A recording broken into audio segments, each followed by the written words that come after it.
2 years after his wife and son's funeral, a man went on a vacation and saw them there. When he rushed to meet his wife, she told him a shocking truth that changed his life.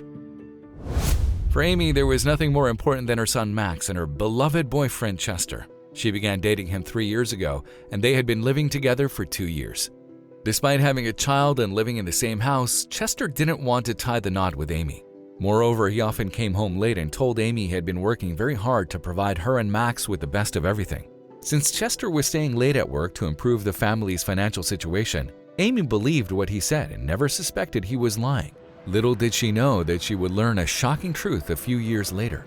But for now, things were going well for all Amy knew.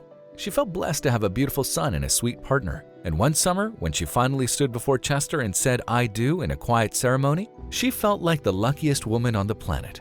Everything was going well in the newlyweds' life until Amy had to leave to visit her ill mother, taking little Max with her. Amy's mother lived a few miles away in another city, so she left in the morning after Chester left for work. Traveling with a 3-year-old boy wasn't easy, so Amy had kept snacks and toys to keep him busy. Meanwhile, Chester was at work, hoping Amy would call him after reaching her mother's place. Later that evening, Chester's phone rang and he felt relieved to see Amy's mother's name on the screen. He breathed a sigh of relief and answered the call. Chester, you need to come here right now," Amy's mother cried on the other end.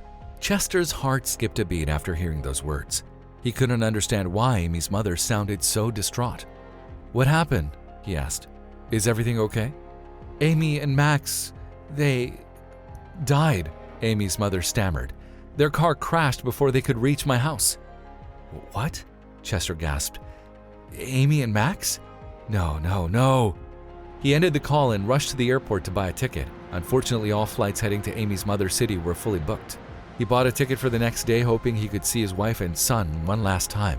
However, when Chester reached Amy's mother's house the next day, he couldn't attend the funeral. Amy's mother told him they had already cremated Amy and Max's bodies.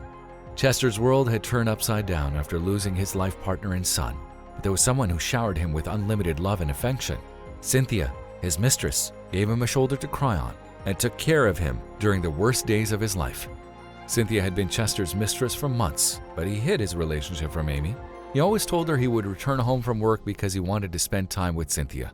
Now that his wife was no more, Chester allowed Cynthia to live in his house. However, he realized his mistress was nothing like Amy. Cynthia was an outgoing person who loved parties and ran away from responsibilities. In contrast, Amy loved caring for the family and sacrificed her happiness for her loved ones. After spending a few months with Cynthia, Chester realized Amy was the partner he wanted. Soon, Chester asked Cynthia if she wanted to have children. "Honey, I have no plans of having children right now. Raising a child is a huge responsibility, and I am not ready to be a mother," she told him. Chester had no option except to accept his girlfriend's choices, so he never brought this topic up again.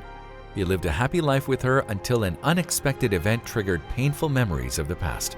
About 2 years after Amy and Max's funeral, Cynthia told Chester she had a surprise waiting for him. She showed him flight tickets to another city when he arrived home from work. "We're going to have fun there, Chester," Cynthia exclaimed. "My friend told me about many good places to visit there." When Chester took the tickets in his hand and read the destination, he told his girlfriend he wasn't ready to go there. "You know, my wife and son were cremated in that city," he told Cynthia. "I don't have the guts to go there." "Oh, come on, sweetheart," Cynthia assured him. "I won't let you think about your past there. We'll party and have a lot of fun." Looking forward to having a good time off from work, Chester agreed to board the flight with Cynthia. However, 2 days after reaching the other city, Cynthia fell ill. "I think we need to see a doctor, honey," she told Chester. Without wasting time, Chester took her to the nearest hospital. The doctors told him to wait outside while they examined her. "I think I'll take a walk in the park," he thought, and exited the hospital. While entering the park near the hospital, he noticed a familiar woman playing with a kid. "Is that Amy?" he said, and rushed towards the woman. "Oh my," Chester exclaimed. "Amy, is that you?" Amy turned around and was shocked to see Chester standing behind her. Chester's eyes widened in shock. He couldn't believe his wife and son were still alive. "Get back," Amy shouted. "What do you mean? What happened, Amy?" Chester asked. "I have nothing to do with you," Amy rolled her eyes. "You're a cheater." Then Amy told him what had happened 2 years ago. She said a woman came to their house while Chester was at work and said she was his mistress. "She told me she was pregnant with your child," Amy shouted. I tried to confront you, but you never had time to talk to me. That's when I decided to leave you." Then Amy explained that her mother played along and lied about their death. "I couldn't let my son live with a cheater like you," she said. Chester was shocked. He had never imagined that his extramarital affair would turn into something so big. "I'm sorry, but…" He tried to apologize but stopped when he saw Max run towards a man saying, "Daddy, Daddy!" Chester looked at the other man in shock. Amy had married another man and was living happily with him. Just then, Chester's phone rang.